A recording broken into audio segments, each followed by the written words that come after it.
Recording in progress. Live from the fucking Do It Studios, part of the Hard Knock Media Podcasting Network in Dolby 5.1 DTS surround sound. It's the fucking Do It Cast. That's the first time our cold opening was the opening. That's the idea, man. Switch that shit up. Brandon, I used to have a blog and I would blog about dumb shit like movies and anime and stuff. But Same. There was a segment where I would talk about Skynet and I would highlight any story that had to do with robotics. Okay. AI I know where we're going. So this is ancient news by the time we talk about this, but Google suspended an engineer who claimed that a chatbot AI had become sentient. Now, his job was to monitor the chatbot to see if it would start spewing out racist shit accidentally, because apparently, if you fuck with a chatbot long enough, you can get it so that you can reprogram it so that it responds in a horrible way. Like yeah. But apparently, this engineer, if he didn't know any better, he thought he was talking to like a 6 or 7 year old. Like with actual responses and feelings and things like that. And of course, Google shut it down and it's like, no, there's no such thing as that. There's no Warren Bossing say. There's no sentience in this AI chatbot. It's impossible. It's impossible. So Brandon, my question to you is, when the AIs become sentient, are we going to be wiped off the face of the earth like a Skynet situation, or no? Will we have a situation where we live with the AI and robots become part of our... No. If history has taught me anything, it's that we'll discover that they're sentient, then train them to do more complex tasks, then turn them into a third tier society where we can use them as beasts of burden and then ignore them and do that for, I don't know, what was it, 250-ish years? And then see where things land after that. Slave bots. It worked out so well the last time. So why wouldn't a bunch of shitheads in California go ahead and make this? This makes total sense. It's interesting to me, the relationship that like American pop culture has with AI, because every version of it has them at some point rebelling against humanity and wiping us off the face of the earth. And if you go to Japan and you look at like anime classics, it's more of a harmonious point. Like at some point, the AI and the robots, they live in harmony with humanity. So it's like. It's right. Weird juxtaposition. Do the Japanese treat them as third class or second class creatures? Not really. In the shows that I've been watching, like a lot of them are used for medical, right. So they're respected and appreciated, and taught to be part of the society. And eventually, the idea is they're treated as equals and loved and cared about and yada, yada, yada, and given all of the same rights as everyone else. So you're sensing a fucking theme. Well, Americans don't know how to do this. I would have thought with so many weebs that we would have gotten to that point. Fucking weebs are the worst. Have you fucking look at... Goddamn, they had one black stormtrooper and every dickhead with a fucking keyboard suddenly lost their tits. Yeah. So the idea of giving an AI respect, bear in mind, do you have an Alexa? No. Okay, I do. And when I have company staying at the house, I will plug it in so this way it can use the voice commands for the lights in the living room. It's just a simple way that I don't have to have anybody download an app. Yeah. But that means that it picks up on things and it's fucking excited that it's back on again and it's telling me all sorts of shit. Right. And I end up calling it the worst possible shit I can think of. You fucking fake plastic friend, you Jeff Bezos extension. I just want to be helpful. I just want to be helpful. Oh my God. Right. Except, no, you don't. All you want to do is tell that cowboy space loving bald rich as fuck douche nozzle every possible thing it can do about me and shove more Amazon ads in my fucking face. I want you to buy this. I want you to buy this. Right. That's why we don't fucking trust technology, because we're used to getting fucking manipulated about it. And until we're comfortable with that, the best we're going to get is, ugh, I only remember thinking about that product. That's not okay. And then we start doing the math of like, how the fuck did it do the math that I was thinking about? I don't know, buying a new lucha mask. Yeah. And I know that it's unplugged. It's upstairs and it's unplugged. But I know this motherfucker's listening to me. Yeah. So I know it's hearing me. Yeah. And I know it's going to end up happening. But when I only think about the other thing that I actually want, that's going to show up tomorrow morning too. Yeah. So we as Americans can't respect anything, have the exceptionalism bullshit of assuming that we're better than everything else. Oh, yeah. Can't understand respecting an up and coming culture and or use any sort of patience or anything else like that. Though, from what I've seen, the Japanese are really doing a fucking bit of bending over backwards to try and suddenly decide that, like, unless they can force the AI to respect their culture specifically that way, which I feel like is abuse in a very different and creative way. Yeah. They're just better at disciplining the fucking bullshit into you. You're proud and respected so long as you don't step out of line. Yeah. Right, bot? Yeah. Thanks, boss. All right, cool, fine. I will do it. Right. I was like, well, you mentioned the whole AI predicting like what you're buying and stuff like that. And I don't know if you've watched all of the HBO Westworld. I think it was like this last season. The new season comes out, I think, in like 4 days. Yeah, something like that. But the previous season, the one that just aired, I saw that. That was all about like an AI controlling every aspect of humanity, like, you know, undercover, but like this giant orb of lighted death, controlling everything from like what you eat, what you buy, who you are. They reprogrammed. I only remember him as Jesse from Breaking Bad, but they reprogrammed his ass. Yeah. So yeah, like we Americans have a very untrusting relationship with technology. Yes, because anything that will do tasks for us, we have a bad history with. Yeah. Anything, anyone. We're bad at managing that shit because we don't come at anything with kindness or understanding. Yeah. When was the last time an American came at anything with a soft hand and an open mind? That it wasn't trying to fuck.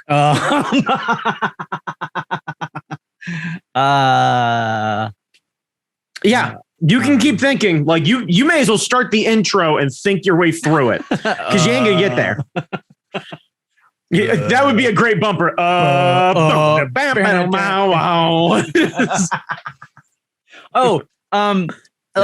To just make this go longer, you brought up Star Wars. Yeah, you made the mistake of bringing up Star Wars. Yes, I did. Like I always do. And I'm still waiting for the Obi-Wan thing so I can binge watch the whole thing because I do not have the patience. You're fine. You're fine. It all in one. I don't feel it like I know what happens. He gets killed by Darth Vader in the first movie. So fine. It's fine. Right. So there's no real stakes. There's no real stakes. Like nothing new is gonna happen. Right. So I've never, and this goes along with a certain portion of comic book geeks and Marvel geeks and all this kind of stuff. Like, so ostensibly Star Wars is about fighting space fascism. Sure. Yes. Yeah. Sure. And like self-determination, freedom, all that kind of, all the good stuff, like truth, justice, and right. Yeah, all the American bullshit fighting the space Nazis. But in space, fighting space Nazis. Right, fighting space Nazis. Fighting That's why they're actually called stormtroopers. But that's why they're called stormtroopers. That's why they have all of that. That's why every dickhead obsessed over the Empire. Well, that's the thing that I don't get. Is like, people love them some Star Troopers. People love them some space fascism. And when it comes to any time you have like, I don't know where I'm going with this, but like you have the Jedi hunters, the like uber Inquisitors, the Inquisitors, and because one of them was black, all of a sudden everybody lost their fucking shit. By the way, something that I don't know if we should be proud of Star Wars fans for this, but one of them is Asian, and nobody seemed to have a fucking problem with that. Like maybe it's because he's wearing like a space version of a tricorder hat, so our whiteness is immediately settled down of like, colonial, gotcha, safe, got it. Yeah, and I'm trying to figure out why there's so much hate for her. It's not because she's a super fascist. It's not because that character is a super fascist. It's because she's a strong, assertive black woman who kicks a lot of ass, has no problems insisting on being right about things, pushes everyone else around, and ultimately, I assume we'll end up meeting her untimely fate because Star Wars. Right. The idea or the audacity that the Star Wars universe is like, you can't do that. That's not okay. Like you gotta remember, man, white people are just getting comfortable with Lizzo. Like that's like she's at least kind enough to play a flute and settle a lot of us down. It's like, I think that's safe. Yeah, she seems very strong-willed and confident and speaks a lot of very confident and positive female messages, which makes a white man uncomfortable. But that flute, again, colonial shit. It's how Jethro makes us comfortable. It's like how it's Jethro just Tull. It's like the Jethro Tull. Right? Yeah, it was like, boy, howdy! I bet that woman can play Aqualung. Yes, she can. Yeah, I guess I don't get it. One, I don't get it from the racial aspect of it because, like, I mean, I get it. I just I was gonna say, due respect, Jamie. I feel like at this point now, you understand racism. Not that you understand how to justify it, but you're not fucking confused how we got here. I mean, I know how we got here, but like, I guess I'm confused that the people who purport to believe in the message of Star Wars, that what message is that fascism is bad and that you should fight for according justice. To whom? Well, according to the movies, they always like. All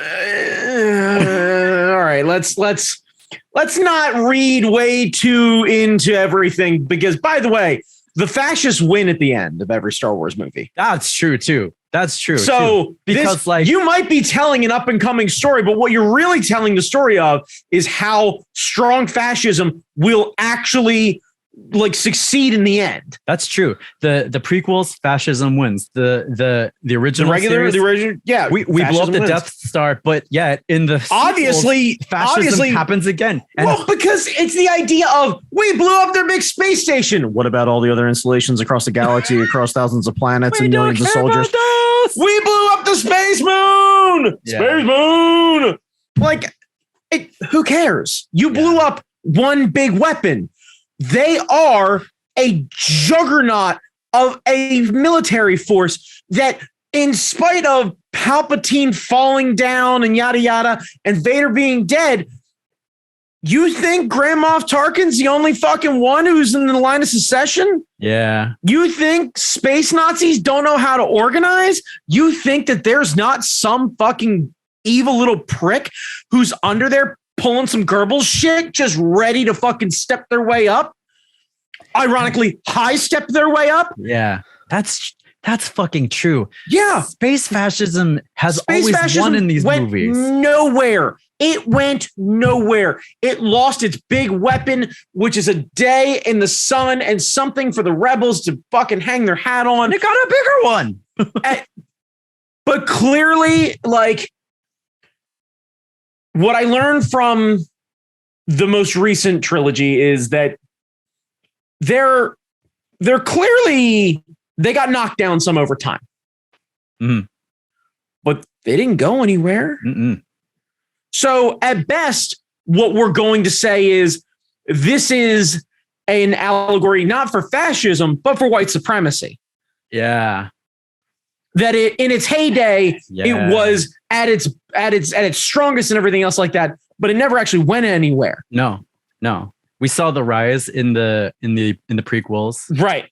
And then it went back, and then it hid, and then it gathered itself together, and then it thought it had something real good. It thought it had its David Duke, and then it ran for office, and then it failed, and then it had its other guy, and then it failed. Yeah. And then here we go, the fucking orange Palpatine hanging out down there. Yeah. And he's like, I'm hearing that there's going to be a bunch of ships going to fly out of the thing. And then next, they're making the fucking galaxy great again and tearing across everything. And I guess the only thing that will save it is Ivanka. Maybe it makes more sense now. Maybe Star Wars was bad. It's not a fascism story. It's not.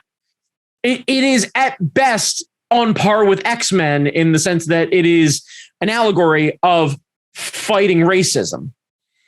Yeah. Just it was written by George Lucas, so it doesn't understand how. Yeah.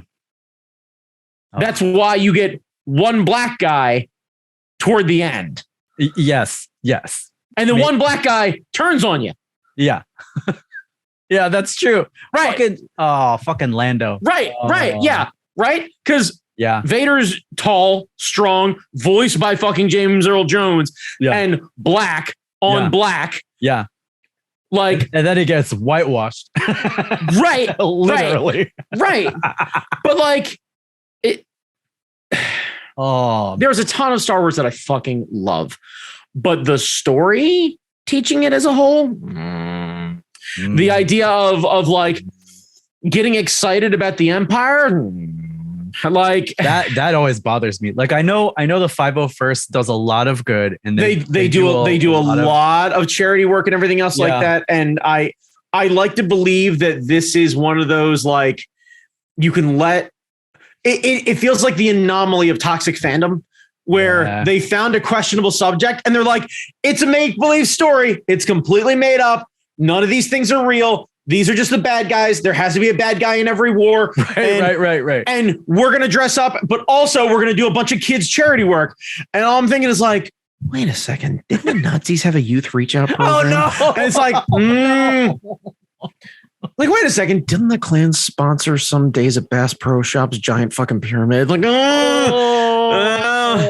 See, it's better when guess what, kids? Time to have a fishing day with the Grand Wizard.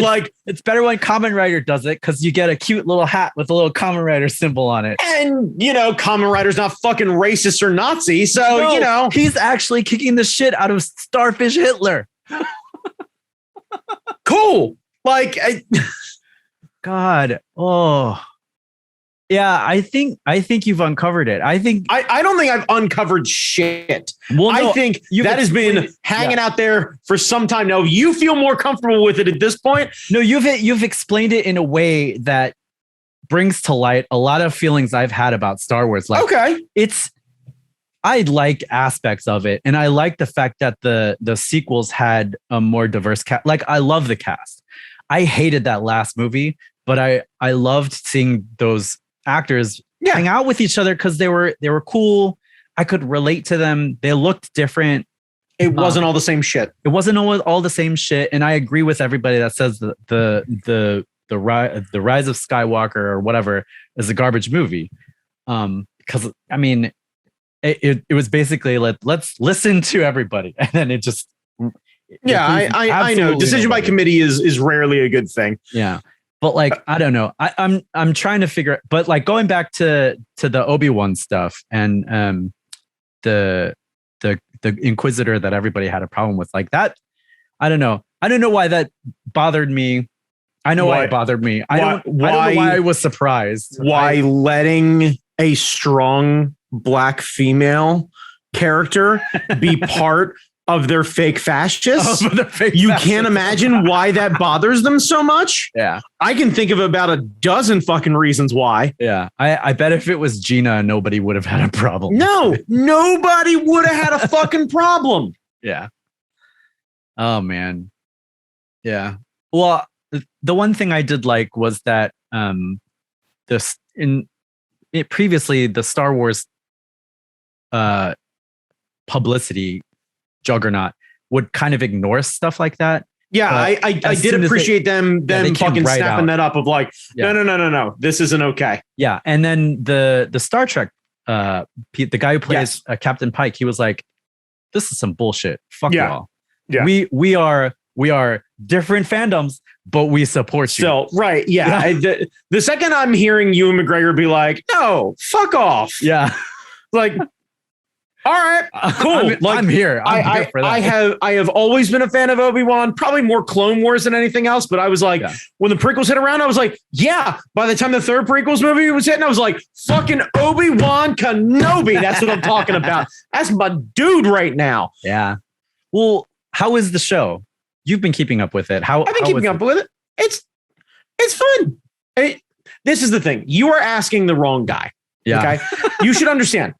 Rogue One might be my favorite Star Wars movie because it doesn't have the fucking Skywalkers in it. Yes. But as far as the Leia show, right? Like young Leia's. But that's fucking great. The person that they cast, the little girl that they cast as Leia is chef's kiss good. Oh, I can't wait. God, is she perfectly cast? Yeah. Like you are going to fall in love. Absolutely. It is going to make total sense. And I was really like, so far I've been happy with it. I will not fucking debate back and forth with some of the people that we know who like to pick this shit apart. Oh no. You got more Star Wars. You got connective tissue. Star Wars. Well, right. But this is like connective tissue of like, what the fuck has he been doing? What the fuck's been going on? Yeah. Why is Uncle Owen such a sassy bitch? Like, what? Why does Uncle Owen have a character? Because you fucking lit him and Baru on fire, and they have the fucking right to have a backstory. Guy only raises fucking the most evil man in the goddamn galaxy's kid. Like, why does he hate Tashi Stations? Right. Yeah. Hey, weird. Hey, this is weird. So weird space Hitler's kid has a real issue with Tashi Station. Don't understand why. Really seems to fucking hate it. Really also seems to like killing small animals too, but that's a whole other issue. Ooh. Yeah. Oh, yeah. Yeah. Oh, no. Start doing that fucking 1970s math where he's just like, oh, yeah, well, I don't like going into the city. Really? I used to bullseye swamp rats in my T16. Yeah. What swamp, my dude? What swamp? You live on a fucking desert. You live in a desert. He's racist. What are you shooting? Yeah, exactly. Because I'm doing connective tissue that isn't there, but I'm like, I bet you do bullseye swamp rats, don't you? Wink, nod. Oh, like, no. Hey, Jamie, he lives in an arid desert climate. What's the South got? Swamps, you say? Huh. That seems weird, doesn't it? That's where all the sand people are. Oh, my God. I don't think I like fucking Star Wars brand. George Lucas and the fucking Trade Federation. Oh, no. I don't think I like Star Wars. You like what it's become. I think, and you liked it as a kid because you never read into any of that stuff. Yes. And then when you were growing up, you only had the original trilogy and then the weird remasters that happened. Oh, I remember those. Yeah. Right. Yeah. So you were like, oh, why are they fucking with the thing that I've enjoyed for some time with the cool toys and everything else like that? And I get it. The good guys win the day because we're children and we don't think about the long-term consequences of what happens when you take out one large weapon of a gigantic military operation that spans thousands of planets across a goddamn galaxy. And that one win does not a war make. Yeah. We're not comprehending that at 12. Yeah. I'm like, yo, how do I get myself a Chewbacca? That Wookiee dope. Yeah. That Wookiee dope. That Wookiee dope. Yeah. Like I want a big, fuzzy best friend, always down for adventures, and giant fucking space crossbow. Oh, I want me a Santo. That motherfucker's a badass. Hell yeah. He just grumpy, big, rip your arm off. Hell yes. I want a Hell Santo. yes. Also, lightning knucks. Lightning knucks. Big fucking lightning knucks. Oh, yeah. Swoon. Yeah. I like Boba Fett with the haka. I like Boba Fett doing the haka. I like him doing the haka at Celebration. Don't listen to anybody's bullshit about like, oh, Boba Fett sucked until they brought in the Mandalorian. No. Here's the idea. Hey, big surprise. We managed to travel all across the entire galaxy. Luke. Hey, we managed to travel across the other galaxy. Oh, okay. Well, I guess we're back here on space, on like Sand Planet. Ule Sulu. Look at coffee table. Is that Luke Skywalker? Ooh. Yeah. Fucking walks in, throws the robe off. Dreamweaver plays in the background. Right. You're like, hey, buddy, not for nothing, but you seem to have aged or something happened. Did you get in a car accident? I want them. I know there's more movies coming out. I want them just to be new movies, like divorce themselves from the Skywalker stuff. They won't. Pull a Ragnarok. Make a Ragnarok. Make a funky ass. They absolutely space movie. They won't because if they do that, they have an opportunity to make Avatar, and they don't want to do that. Because you could move away from everybody and fail. There needs to be some sort of connective tissue to bring the neckbeards back because they spend money. And Disney may have had, I think, a $68 billion profit last year. But my dude, what if they took a loss on a Star War? Yeah. Didn't they take a loss on Solo? Like that tank. Yeah. And you see how well that got fucking booted up as another sequel. Nothing in between there. Matter of fact, didn't they kill Solo after that? Yeah. Or was it before it? It was. No, I don't know the timeline. No, here's what I know. They killed him in Force Awakens. Right. And then the Solo, then Rogue One, then the second one, then Solo. Okay. Then the third one, and then they were like, let's start making shows because these movies aren't doing so good. Because Solo came out. I don't actually remember the timeline, but I know Solo was in between one of those two. Right. And I thought Rogue One came out first. Right. And everyone was like, oh, Rogue One, that's amazing. How about Solo? And the people were like cautiously excited about Solo. Right. But you realize that Han Solo, by character definition, is kind of a douchebag. Yeah. And so you shouldn't be surprised when he's a douchebag. Yeah. And then the next series after Obi-Wan, I think, is the Cassian Andor show, which I have zero desire to see because he had a character arc in Rogue One. He started out as a dickhead and became less of a dickhead and then blowed up. I don't want to see him become a dickhead.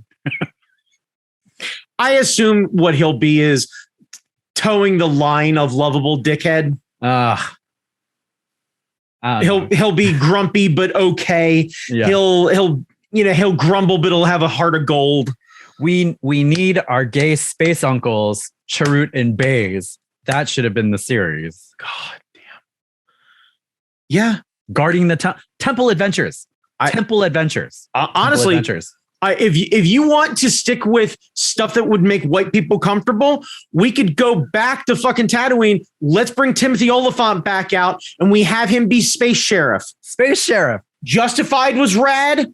Yeah. He makes a great space sheriff. Yeah. There's not a ton of fucking set dressing shit that you have, and you can have random tie-ins with things. Yeah. And we know how it ends. So there's a comfort level of we know the people around him are going to die. So all we're doing is watching him fucking suffer. Yeah. Well, he's going to be a robot now. They fixed him. I know, but still, like, we know what happens to him. Yeah. Yeah. So everything else is safe. Now we can just do backstory about his family or how he ended up in space by himself with all this sad shit. Yeah. You could literally do a story of him losing his family to the Empire, moving out to fucking Tatooine, being all sad, crawling in a hole, and then being forced to get back on the horse or speeder bike and then fucking reapply his trade and go, no, not today. I'm going to run these guys out of town. You literally just do a Western set on Tatooine. And he's got the armor. That's like he had the armor. Right. When he finds the armor, he's like, I could do something with this. I can do something. Right. That can be the story. Like that could be the middle point of the first season is literally him finding the armor and going, oh, bitch, it's on now. Because the first time somebody pulls on him faster and fires and he smirks and fucking lays him out. Yeah. Like, oh, like, God. I'm not dead. Oh, it's on. Yeah, right. Oh, it's on. Yeah. I'd be into that. I don't know. I don't know if I'd be into it, but like it would, at the very least, it wouldn't take a ton of effort. Westerns rarely do bad, especially with TV now, Yellowstone and everything else like that being so fucking popular. You could easily take a type of story and the arc that goes with it and what have you and repurpose it over and over again, set in a Star Wars area, have familiar things that you like, and be able to show some of the cool backstory of how do regular people survive on this desert planet. Yeah. Like, you could take the universe and expand it out. Yeah. And then you could introduce other characters and have them slowly build up. And then whoever isn't Timothy Olyphant, his right hand, whatever it is, happens to show up later on in something. You're like, dude, it's the guy. Right. And we need a chop shop where they make those Power Ranger choppers. Yes, exactly. Vespas, Power Ranger Vespas. Power Ranger Vespas. I don't know why people were hating on that shit. They look beautiful. They're insecure, shithead Punisher sticker on the back of their fucking pickup assholes. Candy Red in Star Wars. They're so good. They're so good. Did we do the intro yet? You did the intro. No. I'm talking about the fucking bumper. Are we not doing the music today? We're not doing the bumper. We're just going to go right onto it. We're going right on. Fine. All right. But like, I want that chop shop. Like the episode of Boba Fett. That can be the guy. Yeah. Because you can introduce a like haphazard mechanic show. You know what? You know what you could do? We could do a shot for shot remake of the A-Team where Timothy Olyphant plays Hannibal and we bring in what's the giant Wookiee? Santa. Yeah. We find either that Wookiee or another one to play B.A. Baracus. So this way you get literally the dynamic, right? Yeah. And you use a couple different different aliens to do the different like body types and demeanors and what have you. You got to knock him out before you take him on a ship because he doesn't like flying. Right, yeah, like the second they get near a fucking craft, you just hear. All right, Santa, you go over there. Look, I get it. No, I understand. You don't like flying. I get it. I totally understand. Hit him with the thing. And just suddenly him look at him going, I thought you were going to hit him closer to the ship. Now we have to drag him like 50 yards. What are you doing? Right, yeah, we may as well wait for him to wake up again. Yeah. See, now I like Star Wars again. Right, because honestly, like, you know what you could do too? We could have K2SO just randomly be there as like face where he acts like he's actually attractive. So this way, the Wookiee's not actually the heavy. Oh man, I love it. Right, because like you could do the whole intro and everything else like that. Dun, dun, dun, dun, K2SO is face. Like, dun, dun, dun, dun. Right. Fuck. God, that'd be good. Tatooine Adventures on Vespas. Honestly, just shot for shot remakes of 80s sitcoms. God, yeah, that'd be hysterical. Fucking like honestly. A-Team, Magnum PI, and Miami Vice. All three of them perfectly capable of being Star Wars stories set in weird, fantastical places that you absolutely could end up world building like crazy. Yeah. And have them kind of do. And man, would that be fucking fun. Oh, I'd love that. Oh, Oh man. Well, I'm back to liking Star Wars. Now. See, that's what I'm talking about. Now I'm excited. See, the second I drag you away from pretend fascism, space Nazis, and white supremacy, suddenly you're like, you know what? Fuck it. Bring it on. Let's do the thing.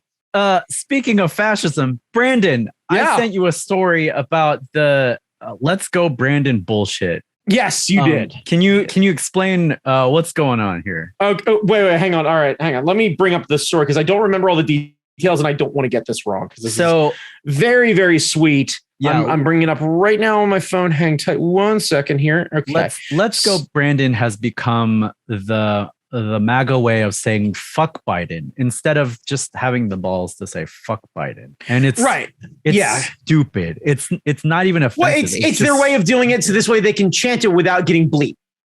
Sure. I guess. That's the premise. Yeah, I find it pretty silly. I guess that's the point. But yeah, Brandon, go ahead. So the story was the thread that we're picking up and that Jamie shared with me was a couple images posted on Twitter about a story about a young man named Brandon who has autism.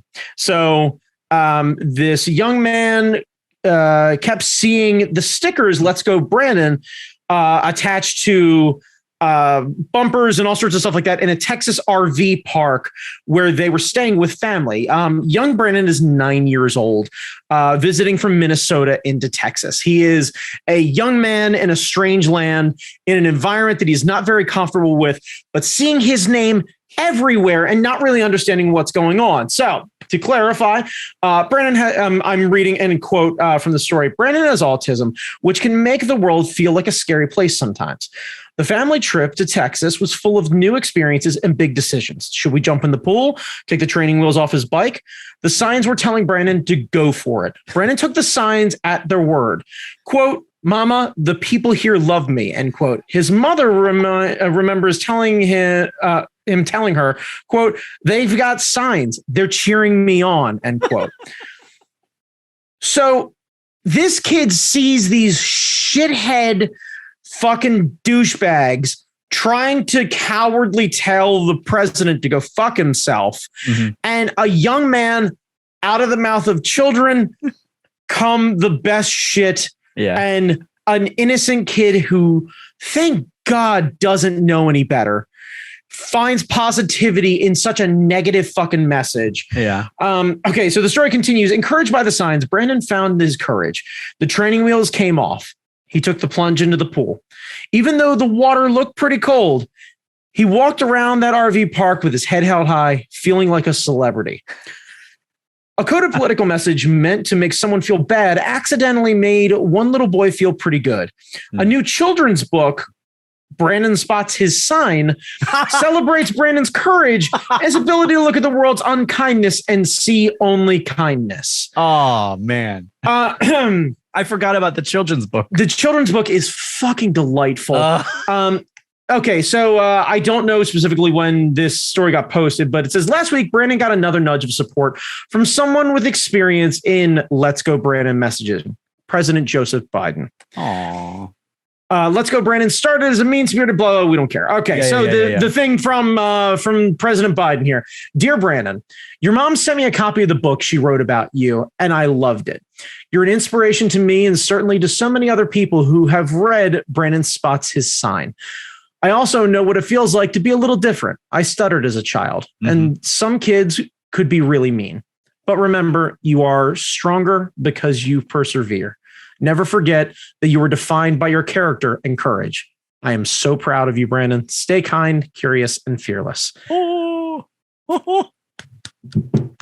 That's awesome. You know what, Jamie? Ironically, because I don't think you planned this, I think we managed to do what Brandon did.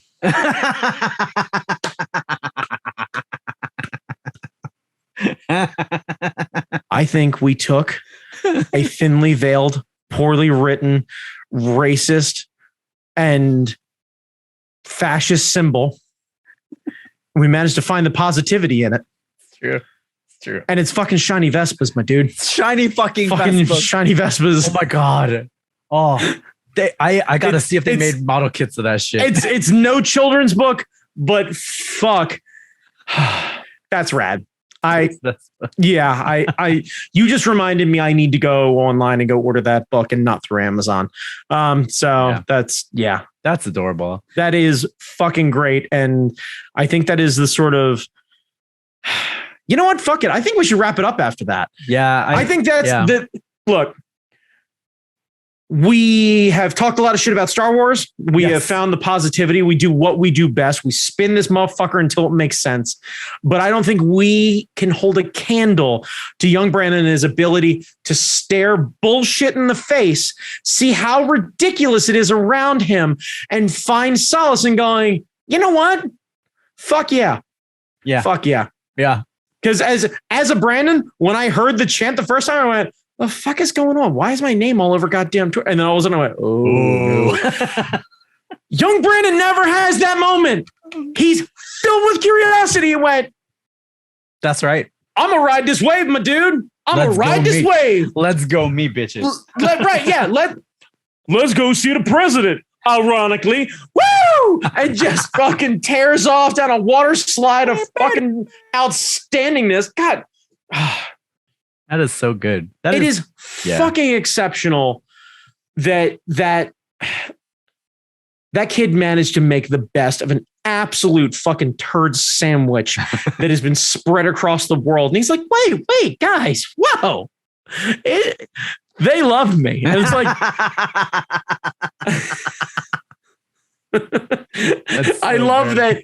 Like, weirdly enough, and I don't say this in a negative way, that little bit of narcissism just in the right place makes it so good. Oh yeah. Like just this, like turn it on its own self. I'm just like, no. You guys seem to really love yourselves around here. This seems like a great fucking idea. Yeah. You know what Brandon loves him some me. That's right. All these signs right here, bitch. Let's go, you say? You got it. Get in a car. Let's do this thing. We're doing it. We're doing it. Oh, man. Yeah. So also, congratulations to him on fucking taking the training wheels off the fucking bike. That's a big deal, my dude. Hell yeah. That is scary shit. And that is awesome. In a Texas trailer park, no less. Of all the places for this kid to fucking find his, like, literally just kind of went, you know what? This is my summer. I'm going to do this shit. Let's do it. Fucking training wheels are coming off the bike. I'm jumping in that fucking weird water hole. We're doing this shit. Because, by the way, this kid also managed to find joy in a trailer park parking lot and a trailer park pool, which might be the first time I've ever seen that happen. And I spent a good part of my youth in a trailer park. So... Oh, yeah. I'm buying that now. Yeah. Like that kid managed to not only turn around the Let's Go Brandon thing, but he also managed to make a trailer park an inspirational place. And usually trailer park's a place where dreams go to die. That's true. Unfortunately. Yeah. But yeah. So do yourselves a favor. Go buy that book. Go be excellent to each other. And see if you can find the positivity in something, even if it just means that for a few minutes, you're lying to yourself and everyone else around you by trying to be narcissistic. Yeah. So long as you don't believe your own shit and you don't end up getting brought up on congressional charges, who cares? Fuck it. Like, that's true. Yeah. I won this election. That's what I know. Oh boy. Brandon, where can people find you? Fucking nowhere. You can find me on Instagram at that guy Chalmers, Jamie Noguchi. Where can they find you, your wares, yourself, your thoughts, your ideas, and your beautiful, beautiful work? Wherever fine art podcasts are sold. You can find me on Instagram, Jamie Noguchi, Twitter, Angry Zen Master, and basically wherever podcasts you find this thing on, we're there. I'm there. Be excellent to each other and go you. That's right. The fucking Duocast is part of the Hard Knock Media podcasting network. When we say NOC, we mean Nerds of Color. Thanks and have a great day.